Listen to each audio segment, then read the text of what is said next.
morning everyone. So for the last few classes we discussed about one of the important genus in the bacteriology, that was Mycobacterium, and we completed Mycobacterium tuberculosis and also non-tuberculous Mycobacteria. And in today's class we shall move with another important species of genus Mycobacterium, that is Mycobacterium leprae. So the basic difference between Mycobacterium leprae in contrast with Mycobacterium tuberculosis, leprae is less acid fast when compared with the tubercle bacilli, which is more acid fast. Of course, alcohol fast also. And when you are doing the practical technique of modified acid fast staining, especially to demonstrate the lepra bacilli in the collected slit skin smears, so which will be procured from the department of dermatology, DBL department.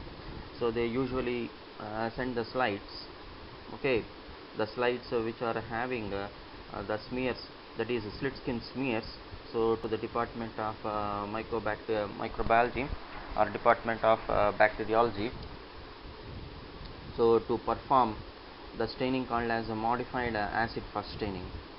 So when you performing a modified acid fast staining to demonstrate the lepra bacilli in the collected slit skin smears, you have to use the decolorizer, that is 5% sulfuric acid, in contrast with the tubercle bacilli. So according to RNTCP guidelines, we are using 25% sulfuric acid as a decolorizer to demonstrate the tubercle bacilli, but to demonstrate the lepra bacilli we have to use 5% sulfuric acid because of its less acid fast nature. And another important point which you have to remember is Mycobacterium leprae is one of the bacterium which doesn't obey Koch postulates. Please remember, doesn't obey Koch postulates. It is devoid of Koch postulates and it is not cultivable bacterium. You cannot cultivate Mycobacterium leprae in the routine culture media which we are preparing in the department of media section of microbiology. You cannot cultivate lepra bacilli, okay. And it is commonly asked viva question in your second year BDS practical exams. Of course, one of the old PG NEET MDS exam question also. So which of the following bacterium doesn't obey Koch postulates? One best example is Mycobacterium leprae and the other example is spirochetes, that is Treponema pallidum. Even Treponema pallidum also doesn't obey Koch postulates. And when you are seeing this slide, the famous person who first demonstrated lepra bacilli, that is Armor Hansen. So that's why the disease leprosy is called as Hansen's disease. So even in the requisition form, the dermatology doctors, they write as Hansen's disease, okay, because of social stigma when you write leprosy directly, okay, social stigma when you write the disease as leprosy, okay. So it is called as Hansen's disease on behalf of this famous person, Sir Dr. Armor Hansen. Look at the morphology of lepra bacilli. When you perform acid fast staining and when you observe the well stained slide of a slit skin smear under microscope in oil immersion, you can see the lepra bacilli arranged in cigar bundles, pink colored bacilli with blue colored pus cells, and they are intracellular, present either in singles or groups, and they are bound together by cigar bundles by lipid like substance called as glia, the lipid like substance called as glia, okay. And this is other image showing the morphological appearance of lepra bacilli. You can see many bundles, okay. You can see the bundles of bacilli, the pointed arrows, the bundles of pink colored bacilli and also blue colored pus cells, and some of the bacilli, they are present inside the pus cells also. They are cultivation already I mentioned, so you cannot cultivate them in the routine culture media, in the artificial media, and animal method is best preferred for the cultivation of lepra bacilli. You can cultivate them in the foot pad of mice intradermally, okay, and also called as a armadillo. Nine-banded armadillo. Okay, so in footpad of mice you can cultivate lepra bacilli, and also in the nine-banded armadillo, which is highly susceptible. Other than these animals, you can also cultivate lepra bacilli in chimpanzees, mangabe monkeys also. Coming for resistance nature, it is a very important slide, please remember. So it can survive in the warm humid environment up to 9 to 16 days, and in moist soil up to 46 days. Sunlight is a better treatment to destroy the lepra bacilli. It can survive not more than 2 hours, and when directly exposed to the ultraviolet radiations, it cannot survive beyond 30 minutes. Now coming for the disease pathogenesis of the disease leprosy, most important source is the nasal discharge or open skin lesion. So earlier PG entrance exam question, NEET MDS exam question. So source is nasal discharge or skin lesions. And what is the portal of entry? The damaged skin through the inoculation, and also directly through the nasal mucosa inhalation mode. And remember, in the neurons, the target cell is the Schwann cell. Schwann cell is the target cell which results in muscle paralysis. Now remember, the disease leprosy is associated with 3 important peripheral nerves of upper limb, that is radial, ulnar and median nerve. Radial nerve, ulnar nerve and median nerve. So either together all the 3 nerves will be affected sometimes, or individually only one peripheral nerve will be affected. For example, if only radial nerve is affected, it results in radial wrist drop. Okay. If ulnar nerve is only affected, it results in ulnar claw hand.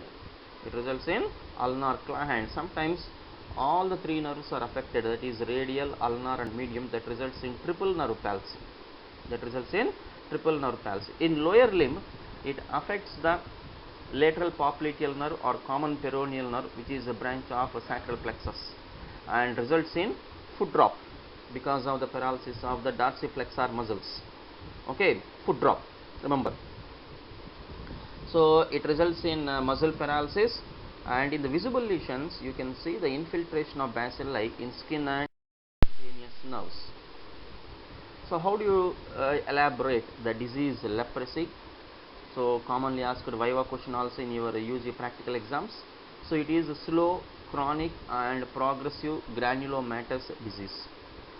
The sites commonly affected are skin, ear lobules, nasal mucosa, peripheral nerves commonly affected, lungs, viscera like lungs, liver, testes, and also hard tissues like bones.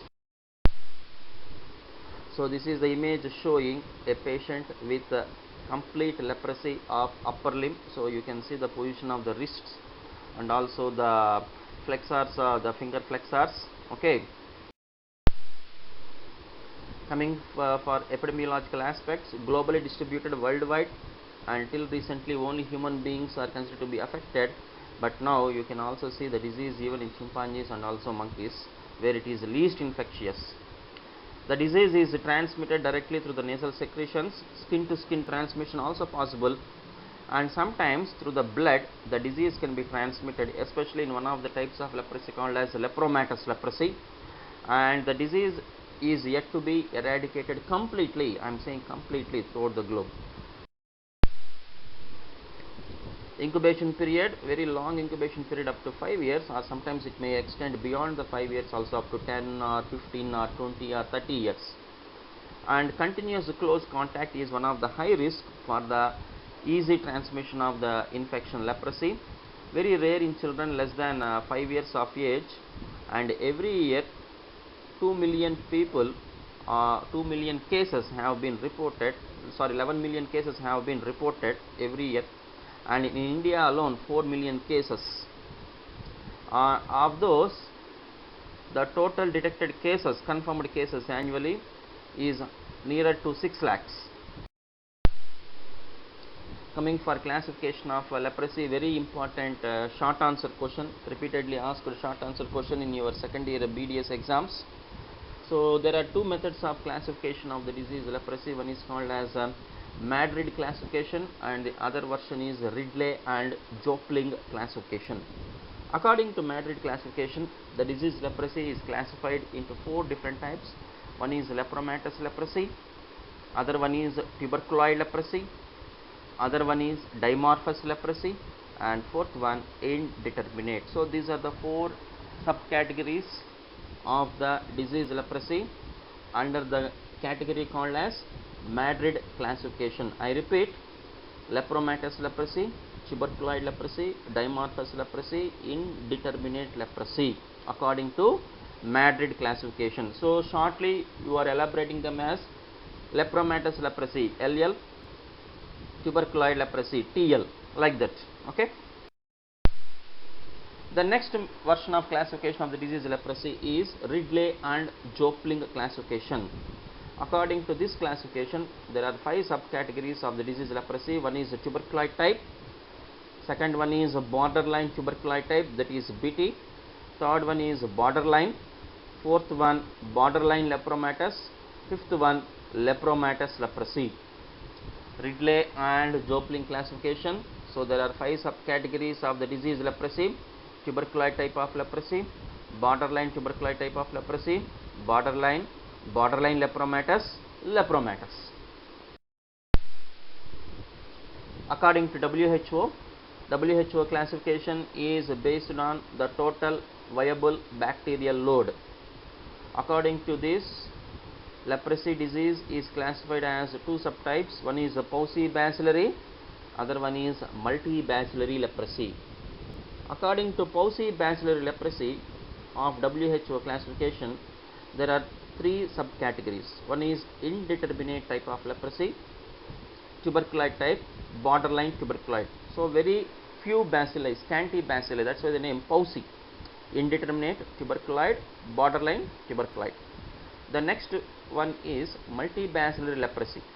It includes 3 subcategories. One is borderline, second one borderline lepromatous, third one lepromatous. Many number of bacilli can be seen, that's why it is called as multibacillary.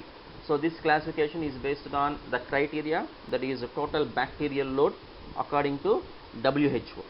Okay. So in your exam, when they are asking classification of leprosy, short answer you have to write all the 3: Madrid classification, Ridley Jopling classification, and also WHO classification. Coming for the few properties or the few features of lepromatous leprosy. So it is a generalized form of the disease leprosy, and you can see in this disease there is a tremendous decrease in the host resistance, and you can see the presence of the granulomatous tissue with plenty of vacuolated cells from mononuclear cells to the lepra cells, and this type of granulation tissue is called as lepromata. So once if there is a formation of granulomatous tissue, that is lepromata, it leads to ulceration. So ulceration especially seen on face, earlobes, hands, feet. And ulceration further it can lead to the development of secondary infections and also damage to the limbs, mutilation of the limbs. Now what are the common body sites affected because of lepromatous leprosy? Face, ear lobules, hands and feet are commonly affected, and in the infected areas you can see the symmetrical thickening of the involved peripheral nerve, either in the upper limb or in the lower limb, involved peripheral nerve, and also loss of sensation in the affected area where the nerve is innervating, where the muscle is innervated by that particular peripheral nerve. The bacilli, they invade mucosa of the nose, mouth and also respiratory tract, and finally liberated through, they are shedded through the secretions. Bacteremia is present, and these people, they have very poor T cell responses, very poor cell mediated immunity, deficient cell mediated immunity, and lepromin test is negative. Lepromin test is negative. So these are some of the images showing the lepromatous leprosy. Okay. What are the complications of lepromatous leprosy? You can see frequent exacerbations, acute exacerbations, and involvement of testes results in testicular atrophy, and also diffuse thickening of face, leonine faces, you can call them as leonine faces, then necrosis of bones, cartilage with loss of upper incisor, and again borderline. Okay, so remember the sites of the body where you can see these hypo or hyperpigmented macular form of patches, and it is of very low infectivity when compared with the leprosy. And how do you diagnose? Diagnosis of this form of leprosy is always clinical and also histological background. So the involved peripheral nerves, so peripheral nerves to bigger nerves are commonly involved, so it results in thickening, hard and tender. And remember, one of the contrasts with that of the lepromatous leprosy is, in tuberculoid form of leprosy, cell mediated immunity is intact, it is not, and lepromin test is positive. Lepromin test is positive, whereas in lepromatous leprosy, lepromin test is negative. Complications, it results in severe peripheral neuropathy and commonly involved cranial nerves or 5th and 7th cranial nerve, leading to corneal ulcers. Very important, earlier PG NEET MDS exam, medical entrance PG exam question, and also asked in the AIMS 2014. So what is the 5th cranial nerve? Trigeminal nerve. What are the branches of trigeminal nerve? Maxillaris, mandibularis, yes, maxillary, mandibulary, and find out the other one. Okay, what is 7th nerve? Facial nerve. Okay, so these are the two important cranial nerves affected in this form of leprosy. And if ulnar nerve is involved, it results in ulnar claw hand. Lateral nerve is involved, it results in foot drop. If radial nerve is involved, it results in wrist drop. And posterior tibial and also median nerve of upper limb, if they are involved, it results in trophic ulcers and also loss of digits.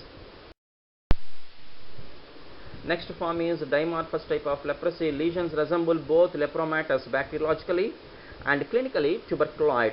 So that's why it is called as di, means two morphological forms, dimorphous type. So lesions resemble both lepromatous and tuberculoid. So with respect to the bacteriological aspects, it resembles lepromatous. With respect to the clinical aspects, it resembles the tuberculoid form of leprosy. Slowly, this dimorphous form of leprosy, it may turn to complete either lepromatous or tuberculoid. Next one is indeterminate form of leprosy. In early stages, you can see maculoanesthetic patches and lesions. They do not resemble either tuberculoid or lepromatous. Okay.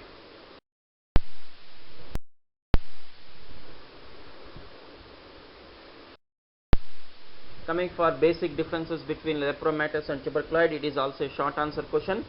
So lesions with respect to lepromatous leprosy, you can see patches, nodules on the face and also ear lobes. In tuberculoid form of leprosy, asymmetrical anesthetic patches on face, gluteal area and also buttocks. Next, coming for nerve involvement, in lepromatous leprosy, mild symmetrical anesthesia is seen, whereas in tuberculoid leprosy, thickened peripheral nerves are seen. In lepromatous leprosy, bacilli, numerous forms of bacilli, many number of bacilli are seen, whereas in tuberculoid, scanty bacilli. In lepromatous, bacilli are shedded in the nasal secretions and they are abundant in presence, whereas in tuberculoid, the bacilli are absent completely. Infectivity, lepromatous leprosy is highly infectious when compared to the tuberculoid leprosy, and granuloma is not seen in lepromatous leprosy, and cell mediated immunity is deficient or absent, whereas it is intact in tuberculoid form of leprosy. Lepromin test is negative in lepromatous leprosy and positive in tuberculoid leprosy. Prognosis is very poor, okay, in the individuals infected with lepromatous leprosy, and good prognosis you can expect in tuberculoid form of leprosy. Coming for differential diagnosis of the disease, so you have to differentiate from the birthmarks and also some of the fungal infections, superficial fungal infections like Tinea versicolor. And also you have to differentiate from the lichen planus, vitiligo and pityriasis alba. Sometimes some of the drugs when given, it may lead to some severe allergic response, so leading to the eruptions, that is a fixed drug eruption. Then lupus vulgaris, dermal leishmanoid caused by Leishmania donovani, and also from psoriasis. Okay, so differential diagnosis is very important. So you have to differentiate the disease leprosy from a birthmark, that is a birthmark or not, from the superficial fungal infections like Tinea versicolor and some other infections like lupus vulgaris or dermal leishmanoid, and also diseases like psoriasis, sometimes drug allergies leading to fixed drug eruptions. Coming for lepra reactions, again a very important short answer question. So lepra reactions are usually associated with acute exacerbations of disease. So two types of lepra reactions are you can demonstrate. One is Jopling type 1 response. So the synonym is reversal reaction. You can call it as reversal reaction or lepra reaction or Salamide reaction, and occurrence spontaneous or because of the drug chemotherapy or during chemotherapy. So in what forms of leprosy you can see the Jopling type 1 lepra reaction? It is seen in borderline tuberculoid, borderline and also borderline.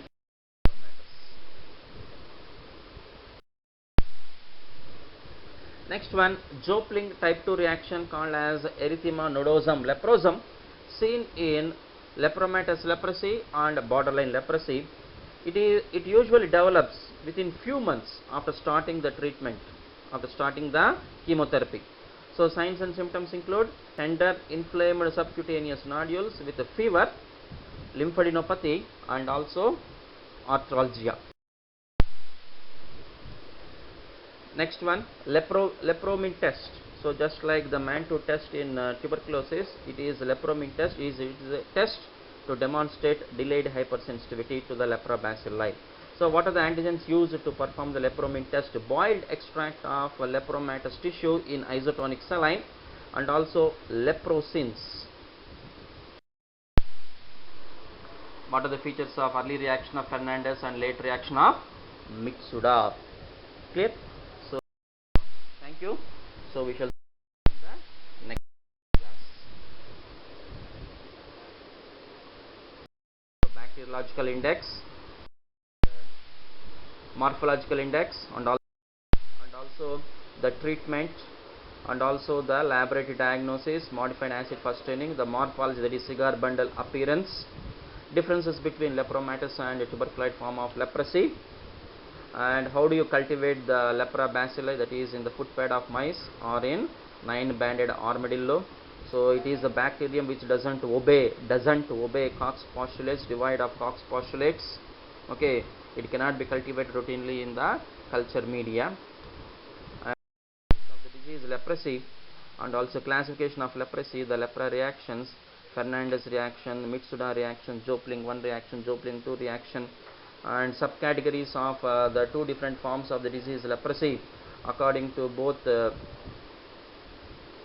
according to three different forms of classification, that is Madrid classification, Ridley Jopling, and also WHO classification. And also differential diagnosis is also important, and what are the important peripheral nerves involved and what you call those terms. Okay, that is important for even for your PG NEET MDS exam. Okay, points I discussed today, whatever slides I stressed more, so they are the areas which you have to focus very much. So especially the